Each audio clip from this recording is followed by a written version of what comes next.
Hello friend, स्वागत है आप सभी का अपने चैनल आर के स्टडी क्लासेस में। आज हम देखेंगे बिहार बोर्ड इंटर एग्जाम 2025 के लिए हिस्ट्री के चैप्टर 2 से ऑब्जेक्टिव क्वेश्चन। इसमें 30 ऑब्जेक्टिव क्वेश्चन है।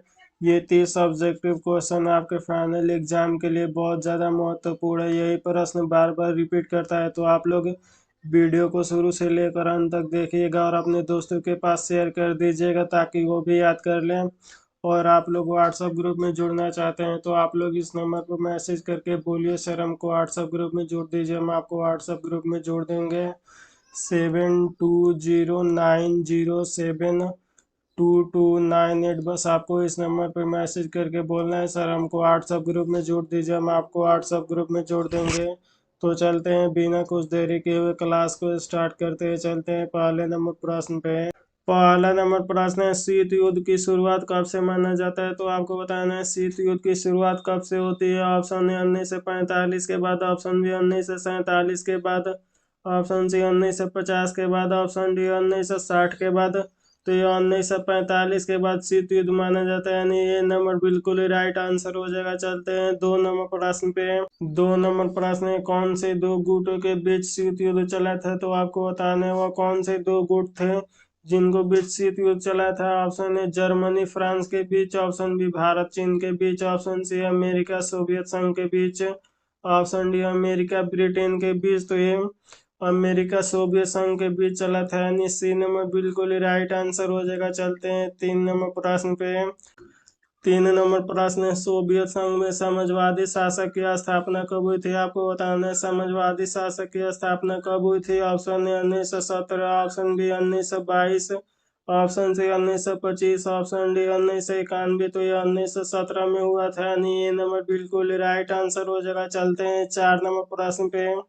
4 नंबर प्रश्न है, लाल सेना निम्नलिखित में से किस देश की सेना है? आपको बताना है लाल सेना जो था वो किस देश की सेना थे। ऑप्शन ए ब्रिटेन की सेना, ऑप्शन बी सोवियत संघ की सेना, ऑप्शन सी अमेरिका की सेना, ऑप्शन डी फ्रांस की सेना। तो ये सोवियत संघ की सेना थे, यानी बी नंबर बिल्कुल ही राइट आंसर हो जाएगा।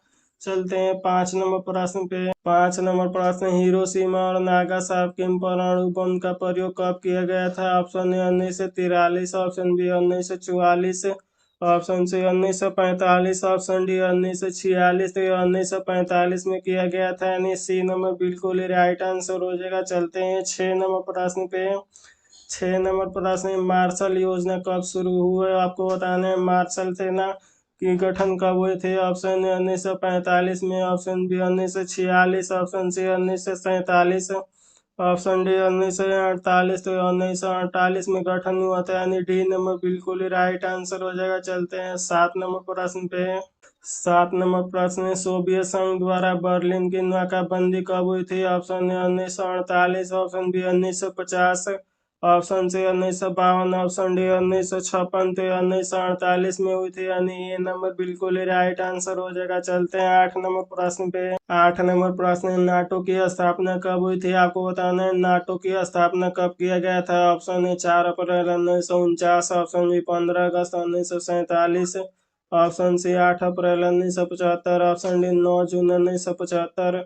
तो ये 4 अप्रैल 1949 पे हुआ था, यानी ये नंबर बिल्कुल ही राइट आंसर हो जाएगा। चलते हैं 9 नंबर प्रश्न पे। 9 नंबर प्रश्न है, नाटो के स्थापना के समय कितने सदस्य देशों ने हस्ताक्षर किया था? Option A 20, option B 15, option C 10, option D 5। तो इसका ऑप्शन नंबर ये बिल्कुल ही राइट आंसर हो जाएगा। 20 देशों के लोग हस्ताक्षर किया था, यानी ये नंबर बिल्कुल ही राइट आंसर हो जाएगा। चलते हैं 10 नंबर प्रश्न पे। 10 नंबर प्रश्न है, चीन संयुक्त राष्ट्र संघ का सदस्य कब बना? Option A 1975, option B 1971, option C 1968, option D 1989। तो ये 1971 में बना था, यानी बी नंबर बिल्कुल ही राइट आंसर हो जाएगा। चलते हैं 11 नंबर प्रश्न पे। 11 नंबर प्रश्न है, अमेरिका में वाटर गेट कांड की घटना कब हुई? Option A 1971, option B 1972, option C 1973, option D 1974। तो 1974 में हुआ था, यानी डी नंबर बिल्कुल ही राइट आंसर हो जाएगा। चलते हैं 12 नंबर प्रश्न पे। 12 नंबर प्रश्न है, प्रथम यूरोपीय सुरक्षा शिखर सम्मेलन कब हुआ था? आपको बताना है यूरोप में सुरक्षा शिखर का सम्मेलन कब हुआ था? Option A 1973, option B 1980, option C 1985, option D 1991। तो ये 1973 में किया गया था, यानी ये नंबर बिल्कुल ही राइट आंसर हो जाएगा। चलते हैं 12 नंबर प्रश्न पे। 13 नंबर प्रश्न है, किस देश के प्रभुत्व से एक ध्रुवीय कायम हुई? ऑप्शन ए रूसी संघ, ऑप्शन बी चीन, option C France, option D America. तो ये अमेरिका से हुआ था, यानी डी नंबर बिल्कुल ही राइट आंसर हो जाएगा। चलते हैं 14 नंबर प्रश्न पे। 14 नंबर प्रश्न है, गुट निरपेक्षता की नीति किस महादेश के मूल्य के लोगों के नौचारण के परिणाम था? ऑप्शन ए ऑस्ट्रेलियाई महादेश, ऑप्शन बी एशियाई महादेश, ऑप्शन सी अमेरिका महादेश, ऑप्शन डी यूरोप महादेश। तो ये ऑस्ट्रेलियाई महादेश का था, यानी बी नंबर बिल्कुल ही राइट आंसर हो जाएगा। चलते हैं 15 नंबर प्रश्न पे। 15 नंबर प्रश्न, निम्नलिखित में से किसके प्रयास से गुट निरपेक्षता की नीति अस्तित्व में आई? Option A Jawaharlal Nehru, option B Gamal Abdel Nasser, option C Marshal Joseph Broz Tito, option D उपयुक्त सभी। तो इसका ऑप्शन डी बिल्कुल ही राइट आंसर हो जाएगा। इनमें से सभी थे जो गुट निरपेक्ष के अस्तित्व में आए थे, यानी डी नंबर बिल्कुल ही राइट आंसर हो जाएगा। चलते हैं 16 नंबर प्रश्न पे। 16 नंबर प्रश्न है, पहले गुट निरपेक्ष सम्मेलन में भारत का प्रतिनिधित्व किसने किया था? Option A BJP, option B Nehru, option C Patel, option D Kamaraj. तो इसका ऑप्शन बी बिल्कुल ही राइट आंसर हो जाएगा, नेहरू जी ने किया था। चलते हैं 17 नंबर प्रश्न पे। 17 नंबर प्रश्न, 1917 में रूस साम्राज्यवादी राज्य की स्थापना किसने की? Option A Lenin, option B Marx, option C Engels, option D Stalin. तो ये लेनिन ने किया था, यानी ए नंबर बिल्कुल ही राइट आंसर हो जाएगा। चलते हैं 18 नंबर प्रश्न पे। 18 नंबर प्रश्न है, दूसरी दुनिया के देशों में किस प्रकार के देश आते हैं? ऑप्शन ए पूंजीवादी देश, ऑप्शन बी समाजवादी देश, ऑप्शन सी विकासशील देश, ऑप्शन डी गुट निरपेक्षता देश। तो ये समाजवादी देश आते हैं, यानी बी नंबर बिल्कुल ही राइट आंसर हो जाएगा। चलते हैं 19 नंबर प्रश्न पे।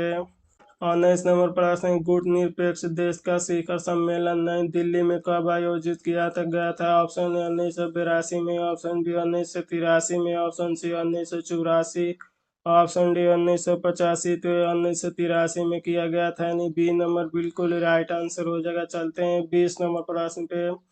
20 नंबर प्रश्न, सोवियत संघ में समाजवादी शासन शासन की स्थापना कब हुई थी? Option A 1917, option B 1922, option C 1925, option D 1984। तो ये 1917 में हुआ था, यानी ये नंबर बिल्कुल राइट आंसर हो जाएगा। चलते हैं 21 नंबर प्रश्न पे। 21 नंबर प्रश्न, मौर्य वंश का संस्थापक कौन था? Option A Chandragupta, option B Bindusara, option C Ashoka, option D Kunal. तो आपको बताना है मौर्य वंश का संस्थापक कौन था? तो ये चंद्रगुप्त था, यानी ये नंबर बिल्कुल ही राइट आंसर हो जाएगा। चलते हैं 22 नंबर प्रश्न पे। 22 नंबर प्रश्न, चंद्रगुप्त मौर्य किस धर्म से सम्मेलन वाला था? ऑप्शन ए बौद्ध, option B Jain, option C शौर्य धर्म, ऑप्शन डी वैष्णव धर्म। तो इसका ऑप्शन बी बिल्कुल राइट आंसर हो जाएगा, जैन था, यानी बी नंबर बिल्कुल राइट आंसर हो जाएगा। चलते हैं 23 नंबर प्रश्न पे। 23 नंबर प्रश्न है, मौर्य वंश की राजधानी कहाँ थी? Option A Vidisha, option B Delhi, option C Pataliputra, option D Rajgir. तो इसका ऑप्शन सी बिल्कुल राइट आंसर हो जाएगा, पाटलिपुत्र था मौर्य वंश की राजधानी। चलते हैं 24 नंबर प्रश्न पे। 24 नंबर प्रश्न है, मार्क कालिंग कलिंग राज्य कहाँ स्थित है? Option A Bihar, option B Bengal, option C Orissa, option D Madhya Pradesh. तो ये उड़ीसा में स्थित है, यानी सी नंबर बिल्कुल ही राइट आंसर हो जाएगा। चलते हैं 25 नंबर प्रश्न पे। 25 नंबर प्रश्न है, अशोक का व्यक्तिगत धर्म क्या था? आपको बताने हैं अशोक का व्यक्तिगत धर्म क्या था। ऑप्शन ए बौद्ध धर्म, ऑप्शन बी जैन धर्म, ऑप्शन सी शैव धर्म, ऑप्शन डी वैष्णव धर्म। तो इसका बौद्ध धर्म था, यानी ये नंबर बिल्कुल ही राइट आंसर हो जाएगा। चलते हैं 26 नंबर प्रश्न पे। 26 नंबर प्रश्न, मेगास्थनीज किस भारतीय शासक के दरबार में आया था? आपको बताना है मेगास्थनीज किस भारतीय शासक के दरबार में आया था। Option A Ashoka, option B Bindusara, option C Chandragupta Maurya, option D Ratnagupta. तो इसका ऑप्शन सी बिल्कुल राइट आंसर हो जाएगा, चंद्रगुप्त के दरबार में आया था। चलते हैं 27 नंबर प्रश्न पे। 27 नंबर प्रश्न है, भारतीय इतिहास का कौन सा काल स्वर्ण काल कहलाता है? ऑप्शन ए मौर्य काल, ऑप्शन बी गुप्त काल, ऑप्शन सी गुप्त काल, ऑप्शन डी अंग्रेजों, तो इसका ऑप्शन नंबर बी बिल्कुल ही राइट आंसर हो जाएगा, गुप्त कल कहलाता है। चलते हैं 28 नंबर प्रश्न पे। 28 नंबर प्रश्न, अर्थशास्त्र में कितने प्रकार का विवाहों का उल्लेख है? Option A 2, option B 4, option C 8, option D 10। तो ये 8 प्रकार का उल्लेख है, यानी सी नंबर बिल्कुल ही राइट आंसर हो जाएगा। चलते हैं 29 नंबर प्रश्न पे। 29 नंबर प्रश्न, अशोक द्वारा परिचित बौद्ध धर्म कहाँ से प्रचलित नहीं हुआ? Option A Syria, option B Britain, option C Sri Lanka, option D Japan. तो ये ब्रिटेन से नहीं हुआ था, यानी बी नंबर बिल्कुल ही राइट आंसर हो जाएगा। चलते हैं 30 नंबर प्रश्न पे। 30 नंबर प्रश्न, कालिदास किसके समकालीन थे? Option A Ashoka, option B Samudragupta, option B Chandragupta, option C Kanishka. तो ये चंद्रगुप्त के समकालीन थे, यानी सी नंबर बिल्कुल ही राइट आंसर हो जाएगा। थैंक यू बाबू, फिर मिलते हैं अगले वीडियो में, तब तक आप लोग मन लगेगा पढ़ाई कीजिए। Take care and bye.